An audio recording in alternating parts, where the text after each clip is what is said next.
Bodhisattva Bharat Ratna doctor Babasaheb Ambedkar, क्रांतीसूर्य महात्मा ज्योतिरावजी फुले, आरक्षणाचे जनक राजश्री छत्रपती शाहूजी महाराज यांच्या विचारांना त्रिवार अभिवादन करून आज धुळे शहरामध्ये कधी नव्हे अशा पद्धतीचं जे आंदोलन तडीस नेलेलं आहे ते आपले मित्र आनंदभाऊ लोंढे, त्याचबरोबर त्यांच्या खांद्याला खांदा लावून काम करणारे आदरणीय आबासाहेब संतोषजी अमृतसागर, त्याचबरोबर भैयासाहेब वाघ, किरणदादा गायकवाड आणि भालेराव, त्याचबरोबर या सर्व टीमला ज्येष्ठ बुजुर्ग एखादा मार्गदर्शक लागतो तसे आमचे बापूसाहेब मुकुंदरावजी शिरसाट यांच्या आपण आज महात्मा ज्योतिबा फुलेनगर मोगलाई बुद्धिविहाराच्या वतीने या ठिकाणी सत्काराला उपस्थित असलेले सर्व मान्यवर, त्याचबरोबर आमच्या संस्थेचे अध्यक्ष माननीय आदरणीय आनंदराव उशिरे साहेब, संस्थेचे उपाध्यक्ष तात्या बागुल,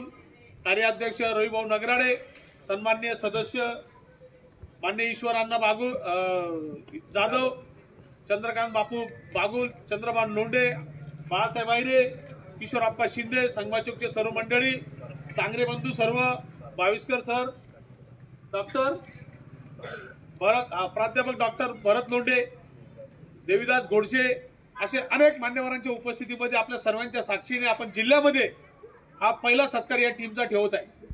मित्रांनो, गेल्या 20 वर्षापासून त्या वाईन शॉपच्या संदर्भामध्ये अनेक आंदोलनं झाली, पण ज्या ज्या आंदोलकांनी आंदोलनं केली त्या लोकांचा सत्कार का होऊ शकला नाही हा मोठा एक प्रश्न आपल्या सर्वांच्या मनामध्ये उभा राहतो मित्र।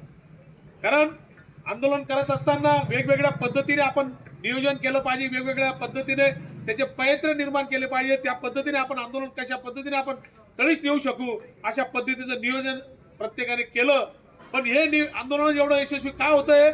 कारण आनंद लोंढे आणि आबा अमृतसागर असतील, भैया वाघ असतील, मुकुंदराव शिरसाट असतील, किरण गायकवाड असतील, अन्य 3 लोक आहेत अजून, तर या सर्व मंडळी जे आंदोलन उभं केलं तर हे आंदोलन करताना त्यांनी टप्पे ठरवून घेतले कशा पद्धतीने आपण हे आंदोलन केलं पाहिजे।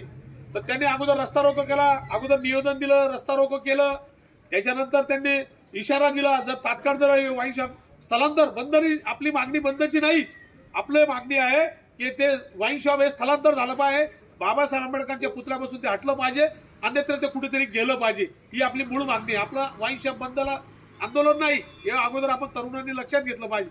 आपलं स्थलांतराचा विषय आहे आणि ते स्थलांतर करा असं जे त्यांनी टाइम ऑफ प्रोग्राम दिला 18 जानेवारीचा, आणि 18 जानेवारीपर्यंत ते स्थलांतर झालं नाही, पण फोडण्याची त्यांनी एक प्रक्रिया राबवली आणि नुसतं आंदोलन जाहीर करून ते मागे फिरले नाहीत।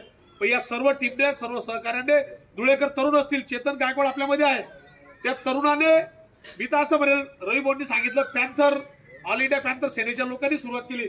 मला असं वाटतं जर या आंदोलनाचा मूळ जर कोणी असेल केंद्रबिंदू सुरुवात करणारा तो आपला मित्र चेतन गायकवाड आहे मित्र। कारण चेतन गायकवाडने अगोदर व्हॉट्सअप ग्रुप तयार केला, विनोद वाईन शॉप हटाव, त्याच्यानंतर ऑल इंडिया पॅन्थर सेनेने मिटिंग लावली, त्याच्यानंतर त्यांनी सुरुवात केली आणि कालांतराने टप्प्याटप्प्याने लोकांचा जो राग होता किंवा त्याचं जे आक्रमकता होती ती कमी होत गेली।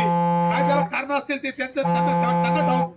पण मित्रांनो, आनंद लोंढेंनी कुठल्याही आमिषाला बळी न पडता, कुठल्याही पद्धतीची धमकीला बळी न पडता, जसं संजू नानांनी पण काळे झेंडे दाखवण्यासाठी जेव्हा ते त्या दुसऱ्या दिवशी 26ला करणार होते, पण त्याच्याही पाठे 26च्या पाठे त्यांना पोलिसांनी उचलून नेलं आणि उचलून नेल्यानंतर त्यांना त्याची दिशाभूल करायची। हालाकी ज्या पोलीस स्टेशनच्या हद्दीमध्ये ते आंदोलक असतील त्याच पोलीस स्टेशनच्या हद्दीमध्ये त्यांना ठेवण्यात येतं, पण आनंद लोंढे आणि त्यांच्या भैयासाहेब वाघ असतील, आबा अमृतसागर असतील, यांना धुळे शहरामध्ये ठेवलं नाही, यांना त्यांनी पोलीस गाडीमध्ये बसवलं आणि 50-55 किलोमीटर दूर असलेलं शिरपूर, हे शिरपूरमध्ये तिथे त्यांना बंदिस्त करण्यात आलं मित्रांनो।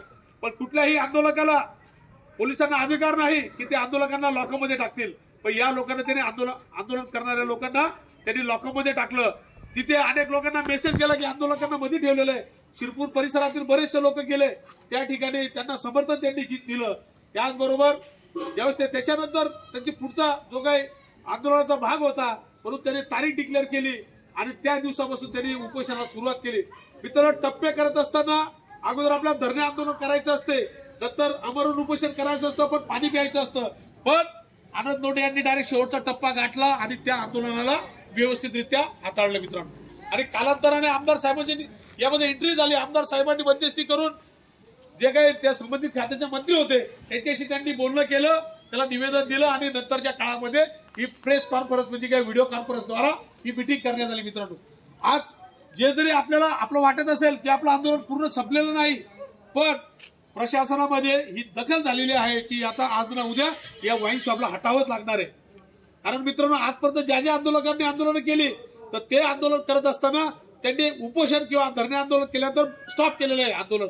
पण या आंदोलनाला अशी गती मिळालेली आहे की मंत्र्यापर्यंत ते आंदोलन गेलेलं आहे आणि ते आता दारूबंदीचे जे काही मंत्री आहेत, उत्पादन शुल्क मंत्री, त्यांच्या टेबलवर आता ती फाईल गेलेली आहे. मित्रांनो, आता पुढचा जो काही भाग असेल त्याच्यामध्ये कलेक्टरांसमोर त्याची मीटिंग होणार आहे आणि त्या मीटिंग मध्ये कलेक्टर त्याला सांगेल की हे दुकान आपल्याला दुसऱ्याकडे न्यावं लागणार आहे.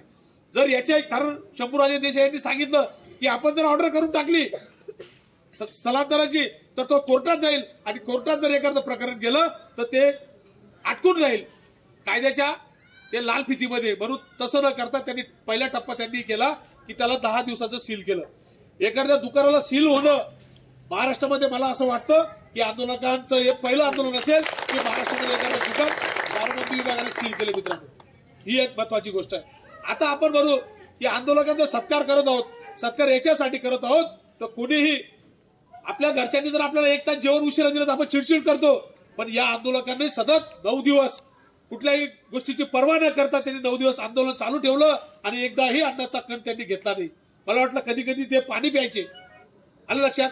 तर आंदोलन करत असताना मित्रांनो, आपल्या निश्चयावर आणि आपल्या जे काही आपण केंद्र ठरवलेलं आहे त्याच्यावर आपल्याला कायम राहावं लागतं. मित्रांनो, आपण कुठल्याही प्रकारच्या गोष्टीमध्ये ते अटकत न जाता त्यांनी सविस्तरपणे आंदोलन हाताळलेलं, म्हणून त्याचा तो सत्कार होते. मित्रांनो, अन्य लोकांनी देखील आपल्या धुळ्यामध्ये रस्ते रोको केले, त्यांचाही देखील आपण सत्कार करूया. कारण त्यांनी जो आंदोलन केलं, जे काही रस्ते रोको केले ते या आंदोलनाच्या समर्थनामध्ये केले. मित्रांनो, म्हणून सर्व समाज या आंदोलनामध्ये सहभागी आहे. फक्त प्रातिनिधिक स्वरूपात आपण यांचा आज सत्कार केलेला आहे.